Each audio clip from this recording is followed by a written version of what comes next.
90 লক্ষ ভোটারের নাম এসআইআর এর পর বাদ গিয়েছে। ইতিমধ্যে তারা ট্রাইব্যুনালে আবেদন করতে শুরু করেছেন, কিন্তু ট্রাইব্যুনালে পাশ করলেই কি তারা ভোট দিতে পারবেন? ভোটার তালিকায় তাদের নাম উঠবে? সুপ্রিম কোর্টের আজকে শুনানির দিকে তাকিয়ে রয়েছেন সকলেই। সেই শুনানি সম্পর্কে আরো বিস্তারিত আমাদের জানাবেন প্রতিনিধি বিজেন্দ্র সিংহ আমাদের সঙ্গে রয়েছেন। বিজেন্দ্র, মাধুরী, আজকে 2:30টার সময় হিয়ারিং রয়েছে চিফ জাস্টিসের বেঞ্চে এবং সেখানে দুটো মামলাই একসঙ্গে রাখা হয়েছে হিয়ারিং এর জন্য। এক হলো মোথাবাড়িতে যে হিংসা হয়েছিল, যেখানে জুডিশিয়াল অফিসারদের উপর হামলা করা হয়েছিল, সেটা নিয়ে এনআইএ রিপোর্ট জমা দেবে সুপ্রিম কোর্টের কাছে। গতবার শেষ হিয়ারিং এ সুপ্রিম কোর্ট বলেছিল এনআইএ কে কি এখানে পূর্ব পরিকল্পিতভাবে প্ল্যান করে এটা চক্রান্ত করে হামলা করানো হয়েছিল। এসআইআর এ যারা অফিসার রয়েছে তাদেরকে ভয় দেখানোর জন্য, এসআইআর প্রক্রিয়াকে বন্ধ করার জন্য একটা উদ্দেশ্য হতে পারে এখানে। সেই অ্যাঙ্গেল দিয়ে তদন্ত করতে বলেছিল এনআইএ কে সুপ্রিম কোর্ট। সেটা নিয়ে তারা আজকে স্ট্যাটাস রিপোর্ট জমা দেবেন, কতটা তাদের তদন্ত এগিয়েছে, কাকে কাকে অ্যারেস্ট করেছেন, এখনো বিকৃত হতো তাদের কাছে এসছে। দ্বিতীয় হলো পশ্চিমবঙ্গে যে এসআইআর চলছে সেখানে 27 লক্ষ মানুষ বাদ চলে গেছেন অ্যাডজুডিকেশনের পর। তারা এখন ট্রাইব্যুনালে অ্যাপিল করছেন। আজ থেকে ট্রাইব্যুনাল খুব সম্মতি হিয়ারিং গুলো স্টার্ট করবে। সেক্ষেত্রে যাদের নাম ক্লিয়ার হবে তারা কি ভোটে অংশ নিতে পারবেন কি পারবেন না, সেটাই সব থেকে বড় প্রশ্ন এখন রয়েছে। এর আগে দুটো হিয়ারিং আমরা দেখেছি, সুপ্রিম কোর্টের মনোভাব ছিল কি এই ভোটিং এ তারা হয়তো অংশ নিতে পারবেন না, কিন্তু তাদের নাম নথিভুক্ত হলে পরবর্তী ভোটগুলোতে তারা অংশ নিতে পারবেন। তখন একটা প্রশ্ন আসছিল যে কেন এটা করা হচ্ছে। ইলেকশন কমিশন জানিয়েছিল কি লাস্ট ডেট অফ নমিনেশনে ভোটিং লিস্ট ফ্রিজ হয়ে যায়, ইলেকটোরাল বলতে ফ্রিজ করে দেওয়া হয়। অর্থাৎ ফার্স্ট ফেজের জন্য 6 তারিখ ছিল, সেকেন্ড ফেজের জন্য 9 এপ্রিল ছিল। সেক্ষেত্রে ভোটার লিস্ট ফ্রিজ হয়ে গেছে, সেখানে আর নতুন ভোটার তারা অ্যাড করতে পারবেন না। এটা নিয়মের বাইরে যাবে যদি কোনো ভোটারকে অ্যাড করা হয়। তখন সুপ্রিম কোর্টের কাছে আবেদন রেখেছেন তার প্রিন্সিপালকে। এখন 23 তারিখ ফার্স্ট ফেজে ভোট রয়েছে। 23 তারিখের আগে যদি কোনো ভোটার ট্রাইব্যুনাল থেকে তাদের পক্ষে রায় যাচ্ছেন, ভোটার হচ্ছেন, সেক্ষেত্রে তাদেরকে অনুমতি দেওয়া হোক। এই প্রশ্ন আজকেও থাকবে সুপ্রিম কোর্টের কাছে এবং দেখতে হবে সুপ্রিম কোর্ট আজকে কি রায় দিচ্ছে। দ্বিতীয় হলো এনআইএ তদন্ত নিয়ে কতটা সন্তুষ্ট হচ্ছে সুপ্রিম কোর্ট, সেটাও দেখতে হবে। কেন সুমোটো কেস সুপ্রিম কোর্ট এটা নিয়েছিল এবং তারা অর্ডার দিয়েছিলেন এনআইএ তদন্ত করানোর জন্য। এখন দেখতে হবে দুটো ক্ষেত্রেই সুপ্রিম কোর্ট আজকে কি অর্ডার দিচ্ছে। মাধুরী, 2:30টার সময় দুটো কেসই লিস্টেড রয়েছে হিয়ারিং এর জন্য চিফ জাস্টিসের বেঞ্চে। অবশ্যই সেদিকে আমাদের নজর থাকবে। আপাতত বিজেন্দ্র, তোমায় ধন্যবাদ। আর এই নিয়ে রাজ্য বিজেপি সভাপতি শ্রমিক ভট্টাচার্য কি বলেছেন দেখুন। আমরা পশ্চিমবঙ্গের কোর্টেও আছি, মাঠেও আছি, কিন্তু আমরা চেয়েছিলাম এসআইআর প্রক্রিয়াটা সুষ্ঠুভাবে সম্পূর্ণ হোক। মৃত ভোটারদের নাম, ভুয়ো ভোটারদের নাম বাদ যাক। ভারতের আভ্যন্তরীণ নিরাপত্তার স্বার্থে রোহিঙ্গা বাংলাদেশিরা যাতে ভোটার লিস্টে না ঢুকতে পারে তার ব্যবস্থা নির্বাচন কমিশন করুক। এখন তৃণমূল কংগ্রেস সেটা করতে না পেরে বা আধা সফল হয়ে এ ধরনের কথাবার্তা বলছে। মহামান্য আদালত কি বলে সেটা দেখ। ওদের প্রথম খেলা ভোটার লিস্ট থেকে ভোটারদের বাদ দাও। কেন ভাই? সোনার বাংলা করবে তো? সোনার বাংলা যদি করতে হয় তাহলে বাংলার মানুষের নাম কেন বাদ? এই লিস্টেই তো তুমি সোনার বাংলার প্রধানমন্ত্রী হয়েছো, বাংলার দিল্লি।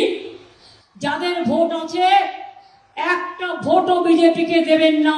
যারা ভুয়া ভোটার তাদের কোনোভাবেই ভোট দেওয়ার অধিকার নেই এবং যাদের নাম বাদ গিয়েছে তারা যদি প্রমাণ করতে পারে যে তারা সঠিক ভোটার, তাদের নাম আসা উচিত। নির্বাচন কমিশনের দায়িত্ব হচ্ছে অবাধ নির্বাচন করানো, কিন্তু প্রথমেই তারা ফেল্ড এই কারণে যে পশ্চিমবঙ্গে লক্ষ লক্ষ মানুষ এসআইআরের নামে ভোটদান থেকে বঞ্চিত হচ্ছে। তাই প্রথম পর্যায়ে তারা ব্যর্থ, কারণ অবাধ নির্বাচন মানে অবাধ নির্বাচক মণ্ডলীর তালিকা। সেটা যদি সম্পূর্ণ না হয় তাহলে অবাধ নির্বাচন আমার মতে অসম্পূর্ণ। জগদ্দলে এবার বিজেপি প্রার্থী প্রাক্তন আইপিএস রাজেশ কুমার। ভোটের ময়দানে তিনি নতুন, কিন্তু দীর্ঘদিন এ রাজ্যের মাটিতে কাজ করার সুবাদে রাজনৈতিক প্রেক্ষাপট চেনেন হাতের তালুর মতো। জোর কদমে তিনি চালাচ্ছেন প্রচার।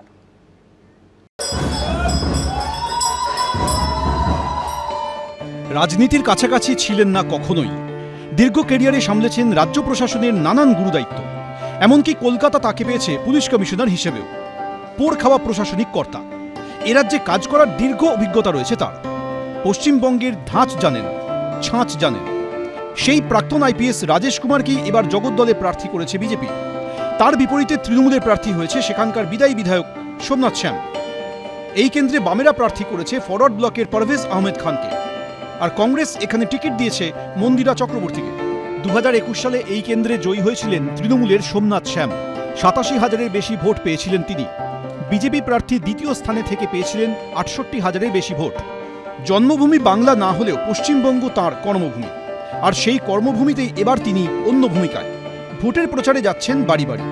দিনভর পড়ে রয়েছেন জগদ্দলের মাটি কামড়ে। এত সারা পাওয়া যাচ্ছে, মানুষ স্বতঃস্ফূর্তভাবে আসছেন এবং আশীর্বাদ দিতে আসছেন, নিজের প্রবলেমস বলছে।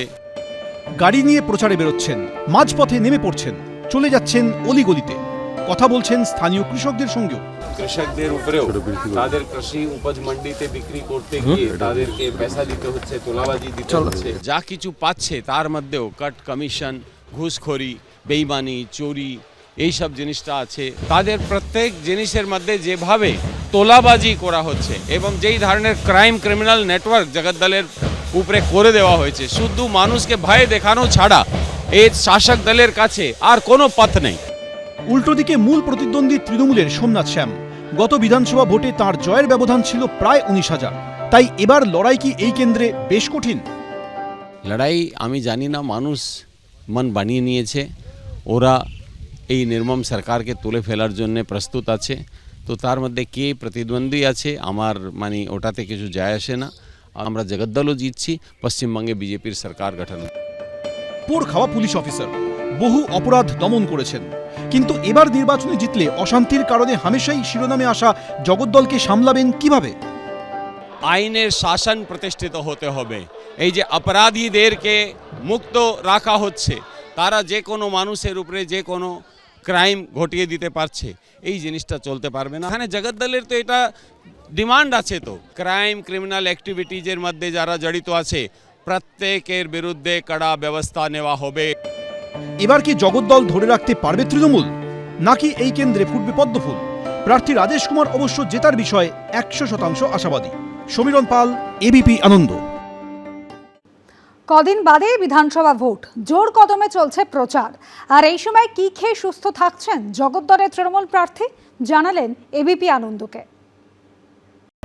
জগদ্দলের বিদায়ী তৃণমূল বিধায়ক, হেভিওয়েট তৃণমূল নেতা 26-এর ভোটে ফের তাকেই প্রার্থী করেছে শাসক শিবির। ফের একবার ভোটের ময়দানে ভাগ্য পরীক্ষা হবে সোমনাথ শ্যামের। প্রচার যখন তুঙ্গে, তখন কি খেয়ে সুস্থ থাকছেন তৃণমূল প্রার্থী? এদিন তৃণমূল প্রার্থীর দুপুরের মেনুতে ছিল 2টি রুটি, সবজি, টক দই। এই দুপুরবেলা কোনোদিন 2টো রুটি, কোনোদিন আবার ফল খেয়েও চলে, কোনোদিন আবার ঘোল খেয়েও চলে, দইয়ের ঘোল খেয়ে।